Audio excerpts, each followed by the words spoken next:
শ্রীলঙ্কাকে হারিয়ে বিশ্বকাপে যাত্রা শুরু করেছে বাংলাদেশ। এরপর গতকাল দক্ষিণ আফ্রিকার বিপক্ষে বড় পরীক্ষায় অংশ নেন লাল-সবুজের প্রতিনিধিরা। এই ম্যাচের পরে বাংলাদেশের সেরা ৮-এ যাওয়ার সমীকরণ অনেকটাই নির্ভর করছে নেদারল্যান্ডসের উপর।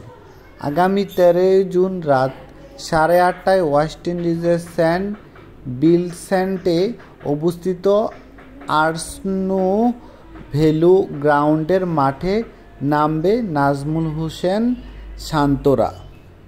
ডাচদের বিপক্ষে ওই ম্যাচে জয় তুলে নিতে পারলে টাইগার বাহিনীর শেষ ৮-এ যাওয়ার রাস্তা মোটামুটি নিশ্চিত হয়ে যাবে। এরপর ১৭ জুন ঈদের দিন ভোর ৫:৩০টায় নেপালের বিপক্ষে মাথা ঠান্ডা রেখে খেলতে পারবে বাংলাদেশ। তাতে নেদারল্যান্ডসের ম্যাচের উপরেই চোখ রেখেছে সবাই।